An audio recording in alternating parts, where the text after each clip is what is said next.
ৰকিবুল হুছেইন ডাঙৰীয়াই ইমান দিনে যি ৰাজনীতি কৰিছিল সেই ৰাজনীতিৰ বিৰুদ্ধে সামগুৰিৰ হিন্দু মুছলমান খ্ৰীষ্টিয়ান চাহ জনগোষ্ঠীৰ লোক জনজাতীয় লোক আজি সকলো ৰাস্তালৈকে ওলাই আহিছে ইলেকশ্যন জিকক নিজিকক হি পিছৰ কথা কিন্তু ৰকিবুল হুছেইন ডাঙৰীয়াই আজি মৰ্মে মৰ্মে উপলব্ধি কৰিছে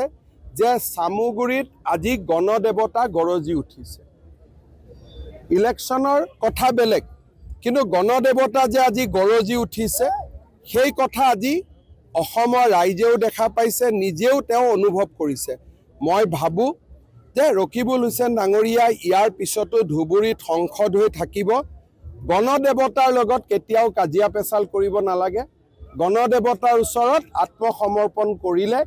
ৰাজনীতিও ভালে ভালে থাকিব আৰু নিজৰো কীৰ্তি বাঢ়িব যেতিয়া গণদেৱতাৰ লগত কোনোবাই কাজিয়া কৰিব যায় সেই মানুহ বহুত দিন জীয়াই থাকিব নোৱাৰে ইন্দিৰা গান্ধীও পৰা নাছিলে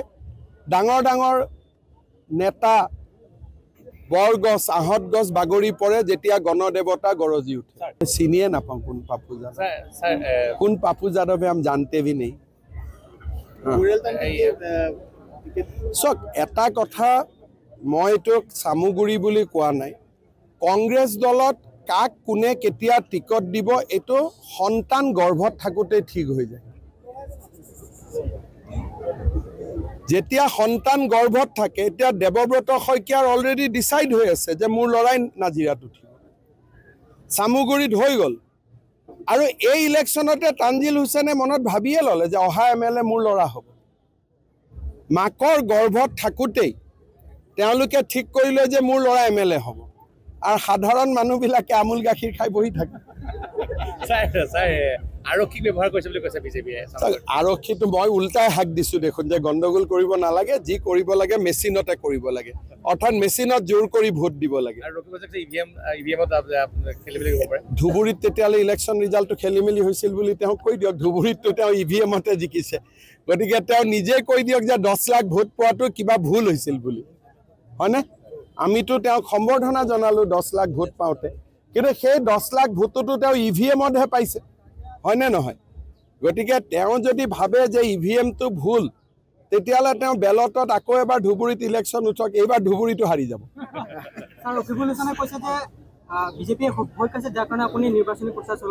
নিৰ্বাচনী প্ৰচাৰত মই যদি এদিনৰ কাৰণেও নাহোঁ সামগুৰি ৰাইজে কি ভাবিব যে ইয়াৰ অহংকাৰ হৈছে যে আমাৰ ইমান ডাঙৰ ইলেকশ্যন অসমৰ মুখ্যমন্ত্ৰী এদিনো আমাক নমস্কাৰ কৰিবৰ কাৰণে নাহিল গতিকে ৰাইজৰ লগত কাজিয়া কৰাৰ মোৰ ক্ষমতা নাই মইতো সৰু মানুহ গতিকে পঞ্চায়তৰ ইলেকশ্যন হ'লেও ৰাইজক আহি সেৱা কৰাটো এজন মুখ্যমন্ত্ৰীৰ দায়িত্ব ভাৰতীয় জনতা পাৰ্টি আৰু অসম গণ পৰিষদ দলৰ মিত্ৰগোষ্ঠীৰ প্ৰাৰ্থী হিচাপে শ্ৰী দীপ্লু ৰঞ্জন শৰ্মা ডাঙৰীয়াই প্ৰতিদ্বন্দ্বিতা কৰিছে ৰাইজৰ উৎসাহ উদ্দীপনা আৰু মৰম চেনেহ দুইটাই আজি দেখাৰ মোৰ সৌভাগ্য হ'ল আৰু দীৰ্ঘদিনীয়া ৰাজনৈতিক অভিজ্ঞতাৰ পৰা মই ক'ব পাৰোঁ যে যি ধৰণে আজি ৰাইজ ওলাই আহিছে সি এক প্ৰকাৰ নিশ্চিত কৰিছে যে সামগুৰি সমষ্টিত ভাৰতীয় জনতা দলৰ প্ৰাৰ্থী দীপ্লু ৰঞ্জন শৰ্মা বিপুল ভোটত বিজয়ী হ'ব প্ৰথম কথা ৰকিবুল হুছেইন ডাঙৰীয়াই দুটা আপত্তিজনক কথা কৈছে এটা কথা কৈছে যে মই চাকৰি দিয়া মানুহে মোৰ হৈ ইলেকশ্যনত কাম কৰা নাই প্ৰথম কথা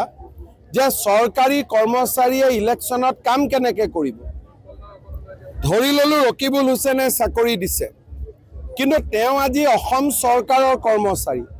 তেওঁৰ দৰমহা অসমৰ খাটি খোৱা ৰাইজে দিয়ে ৰকিবুল হুছেইনে নিজৰ ঘৰৰ পৰা নিদিয়ে গতিকে তেওঁলোকে চাকৰি যেনেকৈ নাপাওক কিয় ৰকিবুল হুছেইনৰ হৈ কাম কিয় কৰিব নম্বৰ 1 প্ৰশ্ন হ'ল সেইটো দ্বিতীয় প্ৰশ্নটো হ'ল যে চৰকাৰী চাকৰি ৰকিবুল হুছেইনে দিব পাৰে নেকি এইটো হ'ল দ্বিতীয় প্ৰশ্ন আজি ইলেকশ্যনৰ বতৰ এতিয়াই যদি ৰকিবুল হুছেইনক থানাত মাতি লৈ গৈ সোধা হয় তেতিয়া ক'ব যে বিজেপিয়ে ৰাজনীতি কৰিছে। ইলেকশ্যনৰ পিছত আমি ৰকিবুল হুছেইন ডাঙৰীয়াক থানাত মাতিম, চাহ একাপ খুৱাই সুধিম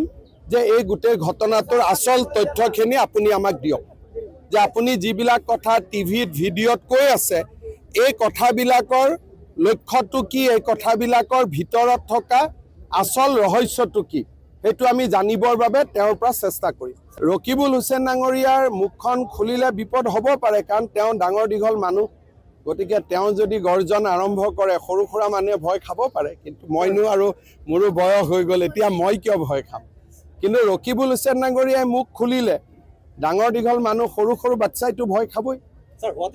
আমাৰ যেতিয়া নাটকতো ৰাৱণ ওলায়, ভাওনাত ৰাৱণ ওলায়, সৰু ল'ৰা ছোৱালীবিলাকে ভয় খায় নে নাখায়, হয় নে নহয়? গতিকে এইটোতো ভয় খাব পাৰে। গতিকে নিজকে যদি গব্বৰ সিং বুলি কয় বাচ্চা ল'ৰাইটো ভয় খাব পাৰে।